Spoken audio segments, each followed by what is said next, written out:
Poštovani gledaoci, pre početka samog izlaganja zamolio bih vas da se pretplatite na kanal ako niste, kako bi dobili notifikaciju kada izbacimo najnoviju vojnu analizu ili vest. Francuski probni pilot Didier Deulsal uspeo je nešto što do tada nikom nije pošlo za rukom.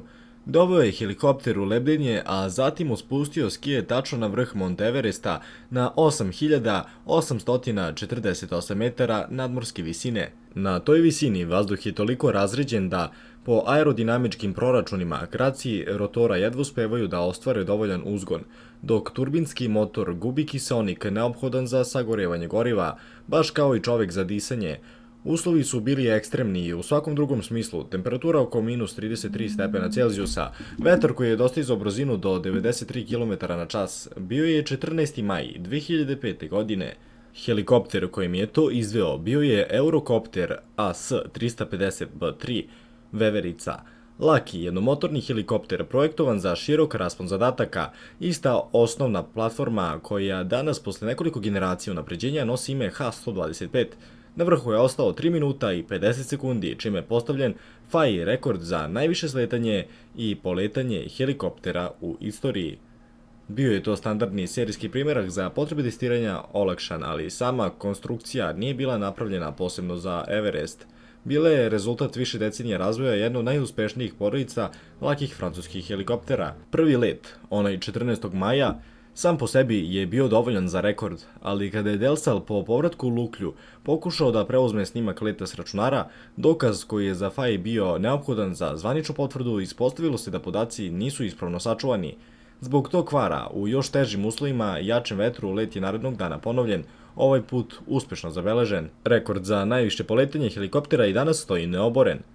Veverica oko Srbije, od kupovine helikoptera do domaćeg naoružanja. Upravo ovaj tip helikoptera koji je uspeo da sleti na Mont Everest predsjednik Srbije vidi kao letelicu koja bi mogla da se nađe u sastavu helikopterske jedinice MUP.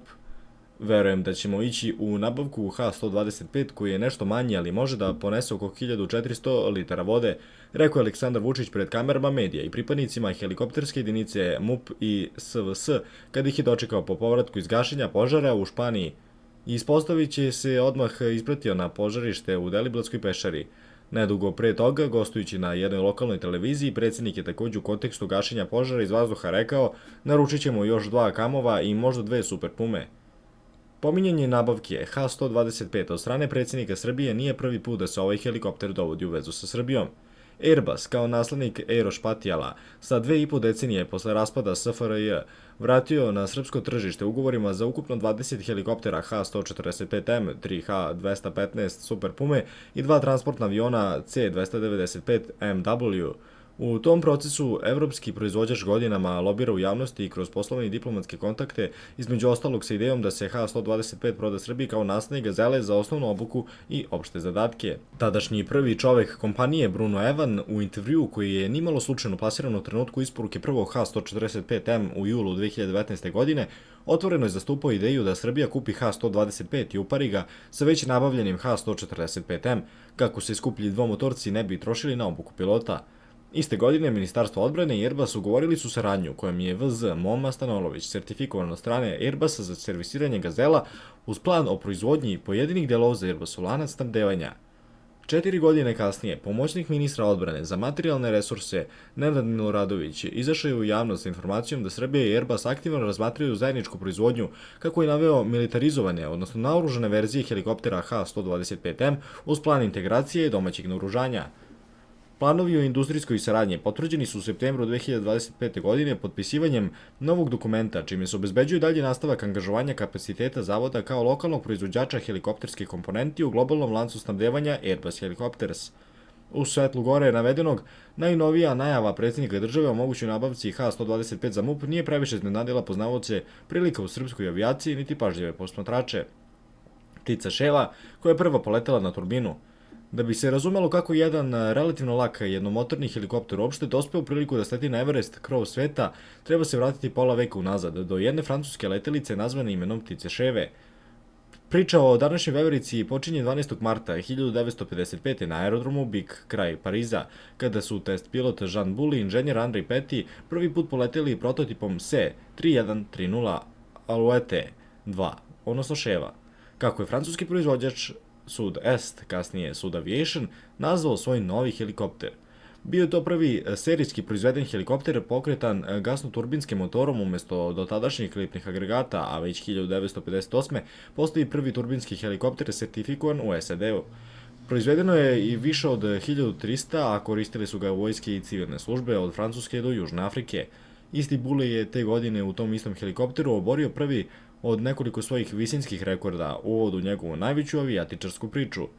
Veća letelica Alouette 3 stigla je 1959. i prodata je u više od 2000 primjeraka, proizvođena decenijama po licenciji u Indiji i Rumuniji. Dva primjerka koristilo je ratno vazduhoplovstvo i protivvazduhoplovna odbrana nekadašnje SFRJ.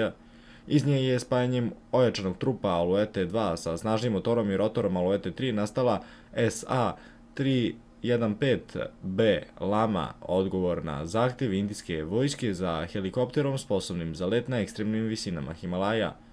Poletela je 1969. u službu ušla 1971. Baš u toj Lami, 21. juna 1972. iznad aerodroma Istr, Bule je postavio apsolutni svetski visinski rekord za helikoptere, popeo se do 12.442 metra, a kada mu se motor ugasio na minus 62 stepena, veći deo spuštanja odradio autorotaciji bez pogona. Rekord do tada niko nije oborio, FAI je 2022. povodom 50-godišnjice potvrdila da i dalje stoji. Gazela za bojno polje AS-350 H-125 za sve ostalo. Sredinom 60-ih francuska vojska je tražila naslednika za ostarelu flotu Alouette 2 helikoptera, lakog, brzog, izviđačkog i višenamenskog vojnog helikoptera. Iz tog zahteva je prvi put poletela SA-340 helikopter koji će ubrzo dobiti ime Gazela. Bio je to zajednički francusko-britanski program Sud Aviation i britanski Westland razvijali su se paralelno s helikopterima Puma i Lynx u okviru međudržavnog sporazuma iz 1967. Gazela je ušla u upotrebu 1973. i postala jedan od najrasprostranjenijih vojnih helikoptera svog vremena, izviđanje protivoklopna dejstva, prevoz, obuka. Proizvodilo je nekoliko fabrika širom sveta, Westland u Britaniji, ABHCO u Egiptu i Soku u tadašnjoj Jugoslaviji, koja je napravila sopstvene varijante od izviđačke Here do Game, naoružane sovjetskim protivoklopnim i protivavionskim raketama. Ukupno je napravljeno oko 1775 primjeraka prema podacima portala Military Factory. Dok je Gazela dobila naoružanje i opremu za bojno polje, druga grana porodice krenula je sasvim drugim putem, ka civilnoj i radničkoj svakodnevnici. Aerospatiale je početkom 70-ih pokrenuo program za zamjenu Alouette 2 na civilnom tržištu, jeftinijeg, jednostavnijih helikoptera koji bi mogao da parira tada dominantnom američkom Bell-206 Jet Ranger.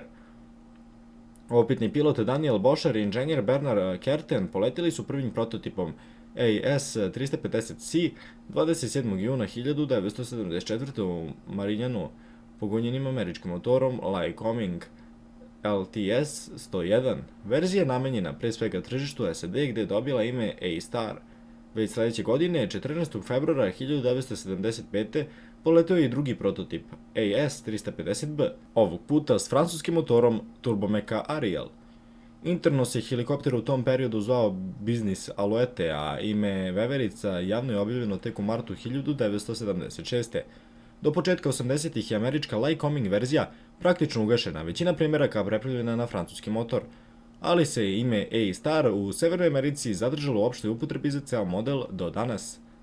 Kroz sledeće decenije, veverica je prolazila kroz niz unapređenja, B, BA, BB, B1, B2, sve snažniji motori, a sve bolji performanse na visini. Verzija B3, čiji je prvi let bio u martu 1997.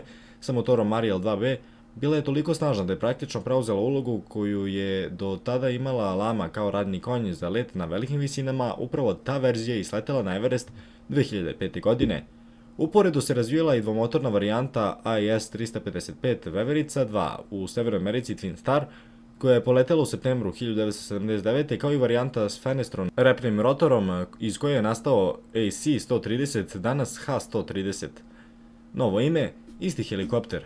Eurocopter, kompanija nastala spajanjem helikopterskog dela Aerospatiale nemačkog MBB, postao je Airbus helikopters 2014. godine.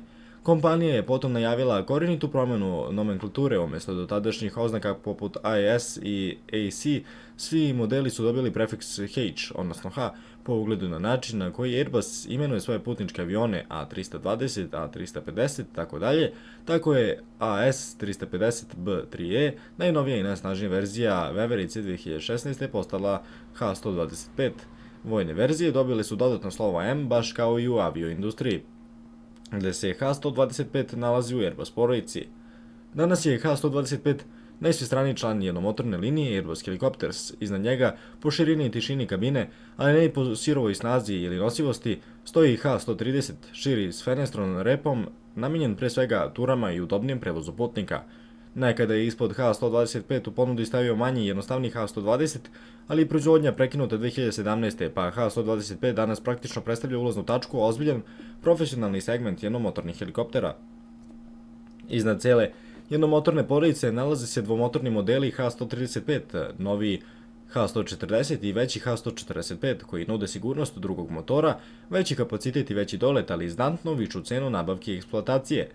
H125 tako ostaje letelica za one kojima je najvažnija snaga po kilogramu sopstvene težine, jednostavnost održavanja i sposobnost da radi tamo gde vazduh postaje redak, a temperature ekstremne. Tehnički profil veverice. H125 pokreće jedan motor Safran Ariel 2D snagi do 952 konjskih snaga pri poletanju s dvokanalnim digitalnim upravljanjem FADEC, koji u realnom vremenu optimizuje sagorevanje, sprečava pregrevanje ili preopterećenje mehanike i omogućava pilotu da fokus zadrži na letenju. Navedena snaga mu je punih 5 godina bila nedostupna, motor je od uvođenja bio ograničen na 847 konjskih snaga, jer Airbus nije bio siguran da trup može da izdrži puno opterećenje, sve dok testiranja 2020. nisu pokazala da konstrukcija ima dovoljno rezerve, nakon čega je pun potencijal motora otključan softverskim putem.